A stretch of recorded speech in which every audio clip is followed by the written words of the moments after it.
नमस्कार दोस्तों, स्वागत है आपका हमारे चैनल में। आज हम एक बहुत ही रोचक विषय पर बात करने वाले हैं, पसीना।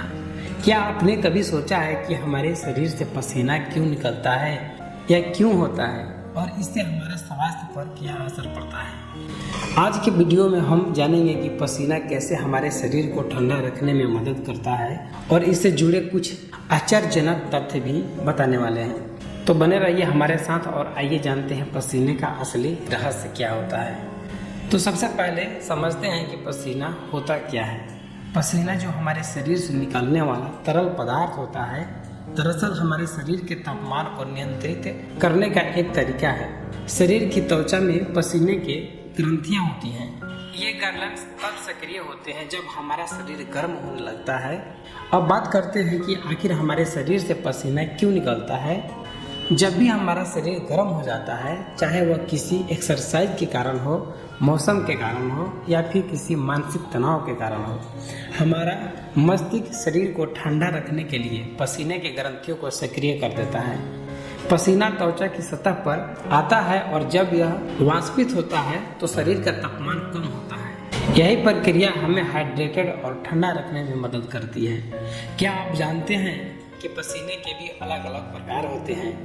हमारे शरीर में दो प्रकार के पसीने की ग्रंथियां होती हैं, एक्रिन और एपोक्राइन। एक्रिन ग्रंथियां पूरे शरीर में पाई जाती है और ये साधारण तापमान को नियंत्रित करने में मदद करती है, जबकि एपोक्राइन ग्रंथियां मुख्य रूप से बगल और गुप्तांग में पाई जाती है, जो पसीने के साथ दुर्गंध पैदा करती है। पसीना केवल तापमान को नियंत्रित करने का ही काम नहीं करता, बल्कि यह हमारे शरीर के डिटॉक्स करने में भी सहायक होता है। पसीने के माध्यम से शरीर से कुछ हानिकारक टॉक्सिन्स भी बाहर निकलते हैं। इसके अलावा पसीना त्वचा की नमी को बनाए रखता है। एक्सरसाइज के दौरान पसीना बहाने से न केवल हमारी मांसपेशियों को फायदा होता है, बल्कि हमारे मनोबल में भी सुधार होता है। अक्सर आपने महसूस किया होगा कि पसीना बदबू भी करता है। इसका कारण है कि जब एपोक्राइन ग्रंथियां से पसीना निकलता है तो वह त्वचा पर मौजूद बैक्टीरिया के संपर्क में आता है और एक प्रकार की दुर्गंध पैदा करता है। इस दुर्गंध को कम करने के लिए लोग डिओड्रेंट्स या एंटीपर्स्पिरेंट्स का इस्तेमाल करते हैं। पसीने को लेकर कई मिथक भी प्रचलित है, जैसे कि ज़्यादा पसीना आने से हम ज़्यादा कैलोरी बर्न करते हैं। यह पूरी तरह से सच नहीं है। पसीने का मतलब यह नहीं होता कि आप ज़्यादा कैलोरी बर्न कर रहे हैं। दरअसल पसीना आने का मतलब केवल यह होता है कि आपका शरीर तापमान को नियंत्रित करने की कोशिश कर रहा है।